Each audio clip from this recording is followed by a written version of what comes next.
c'est Kara, je vous retrouve aujourd'hui dans cette vidéo. Je voulais prendre le temps de vous expliquer comment reconnaître un arrêt de principe et un revirement de jurisprudence. Juste avant, si jamais ça vous intéresse, vous pouvez télécharger mon guide des 9 astuces qui se trouve dans la barre de description. C'est totalement gratuit et vous avez accès aux 9 astuces pour moi indispensables pour vraiment réussir en droit dès que vous êtes en première année de droit. Alors déjà, on va s'intéresser à reconnaître un arrêt de principe. Un arrêt de principe, déjà, qu'est-ce que c'est? C'est un arrêt qui a une importance particulière avec une situation d'espèce où les juges vont profiter justement de cette situation-là pour poser un principe. Et on appelle ça un arrêt de principe parce que lorsque ce principe est posé, c'est pour que les juges suivants suivent cette solution pour les affaires similaires. Alors attention, un arrêt de principe par contre n'est pas un arrêt de règlement. Qu'est-ce qu'un arrêt de règlement? Ça, c'est interdit par l'article 5 du Code civil. C'est ce qu'on avait avant 1789 où lorsque une juridiction rendait un arrêt, les juges ensuite devaient obligatoirement suivre cette solution. En fait, on crée vraiment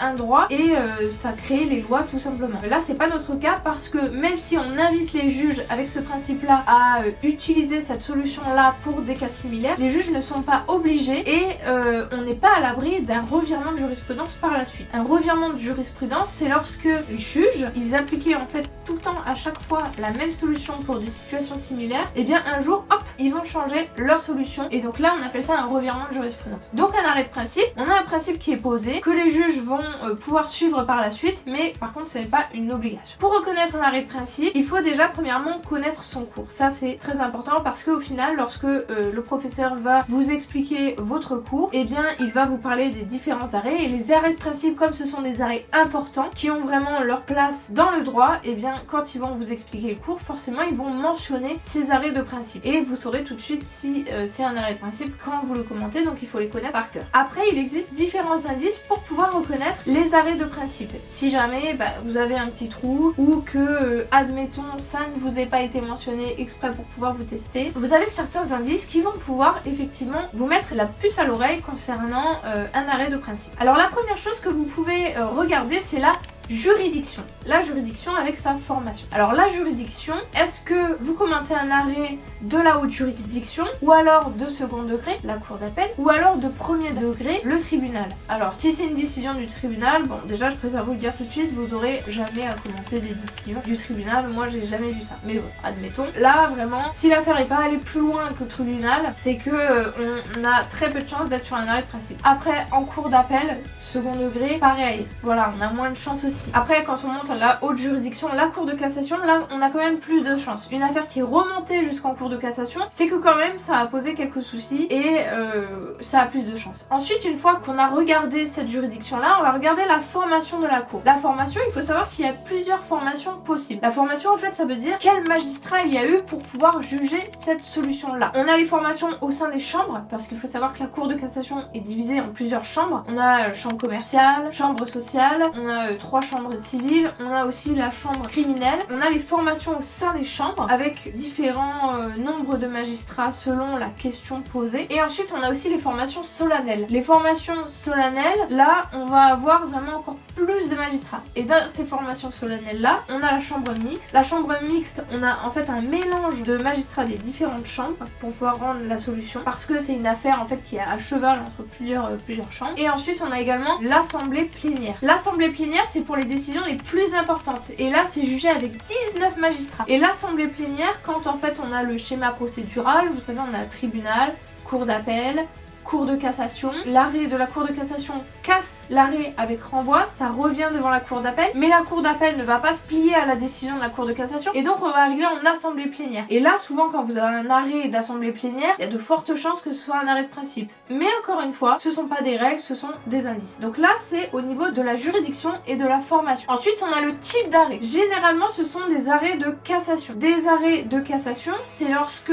la cour de cassation a cassé l'arrêt de la cour d'appel, et donc elle va accueillir le pourvoi du demandeur. Donc là, il faut que vous sachiez reconnaître arrêt de cassation, arrêt de rejet, et attention, il y a une différence aussi au niveau de la structure avant et après la réforme du 1er octobre 2019. Donc ça, c'est important que vous sachiez reconnaître arrêt de cassation, arrêt de rejet. Si jamais je vous l'explique dans la formation dédiée aux commentaires d'arrêt que j'ai effectué, le lien est en barre de description si ça vous intéresse. C'est une formation vraiment très poussée de plus de 5 heures vraiment pour que vous puissiez rédiger un commentaire d'arrêt comme un vrai juriste. Donc si jamais voilà, vous vous voulez pousser encore plus, sachez que j'ai fait cette formation et qu'elle existe. Et ensuite, en troisième indice, on va regarder la publication. Est-ce que cet arrêt a été publié et comment il a été publié? Et là, c'est un très grand indice parce qu'un arrêt de principe, comme on va poser un principe, on va vouloir le publier et le porter à la connaissance de la majorité des personnes et également des citoyens. Et donc, généralement, l'arrêt sera publié au bulletin. Donc, l'arrêt publié au bulletin avant la réforme, c'était mentionné par un B et depuis la réforme, c'est mentionné par un